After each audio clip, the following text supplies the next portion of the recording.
Hopefully you had a chance to talk about some of these faulty beliefs and mindsets as we dig into this, because we're going to be looking at this one question I think that's maybe on your mind, and that is this.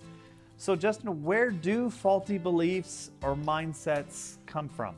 Well, the church for close to 2,000 years have recognized there are three entities, three operations that try to instill faulty mindsets or even faulty beliefs. And they are simply the devil, the flesh, and the world. This would be kind of considered the unholy trinity, and they're at work all the time.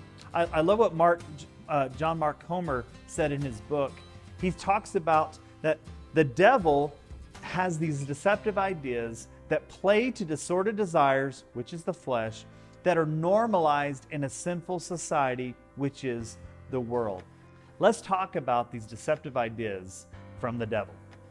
And you're maybe wondering, well, Justin, do you actually believe in a devil? You see, here's my thought.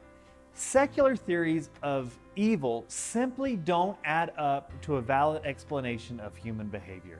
So is there a such thing as the devil?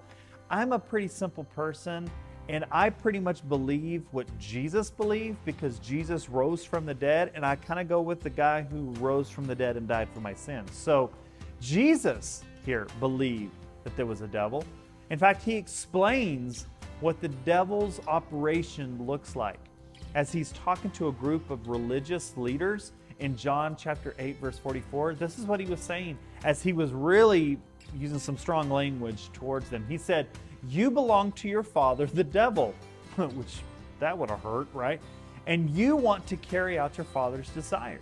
He goes on to say this, "He was a murderer from the beginning, not holding to the truth, for there is no truth in him.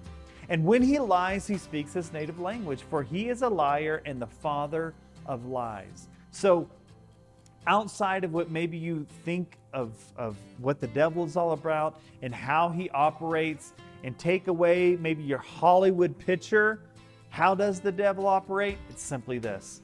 He puts in deceptive ideas and lies. Now, what is a lie? What is a deceptive idea? Well, maybe its most rudimentary understanding, truth is congruent with reality. If we could just have a blanket understanding of what truth is, it's congruent with reality. A lie is not congruent with reality. And why is this important? Because if the truth is congruent with reality, that means if I'm operating within truth, it's going to go well with me in life because I'm going along with reality. If I believe a lie, this is how damaging a lie is, then that means my entire life I'm facing up against reality. It doesn't matter how I feel about it. It doesn't matter what my opinion on the matter is. If it's not congruent with reality, it's going to be difficult to live my life in a way that's not congruent with reality. The next is the flesh. And the flesh plays to disordered desires. You see, the devil can only trick. It's up to us to believe and internalize. You see, a temptation is only just that. But when a temptation becomes internalized, it really plays on our self-centered desires. That's why what Romans 8:5 said, this is what Paul said when he said, "Those who live according to the flesh have their mind set on what the flesh desires.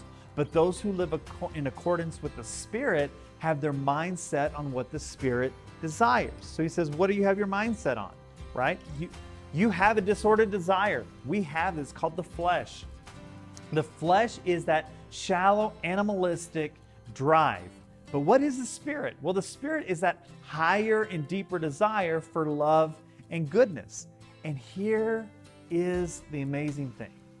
No matter what situation you find yourself in, every temptation has a choice. And though you may have a lie that's staring at you, you have a choice whether to believe it and even internalize it. In every temptation, in every area of your life, you and I have the power to choose. The next is the world. Like we're saying, a deceptive idea from the devil plays to our disordered desires, the flesh, so that's when we internalize it, that are then normalized in a sinful society, which is the world.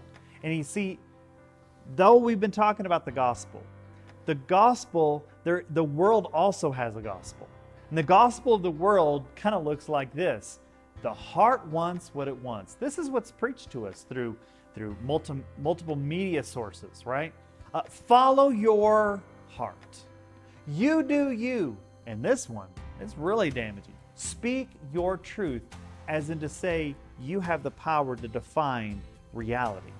You see, this is why I think what Jesus said in John chapter 15 was so important when it says this is what happens because the world will normalize these self-centered desires. And he says this about it. He says, if the world hates you, keep in mind that it hated me first. If you belong to the world, it would love you as its own. But as it is, you do not belong to the world, but you have chosen out of the world. That is why the world hates you. Remember what I told you. A servant is no greater than its master. If they persecuted me, they will persecute you also.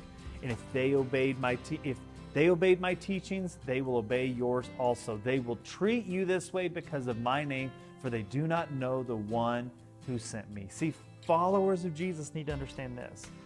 We have pledged our allegiance to something greater than this world. Our loyalty lies with God. And so when we come to a place, we need to submit ourselves to His authority in our life, not just the newest cultural trend. So where do faulty mindsets come from? Well, the deceptive ideas from the devil that play to our disordered desires, the flesh, that are normalized in a sinful society, the world.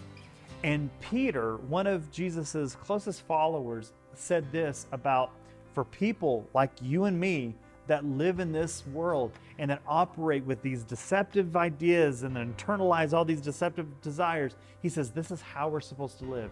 He says, I urge you to live as foreigners and exiles, to abstain from sinful desires, which wage war against your soul.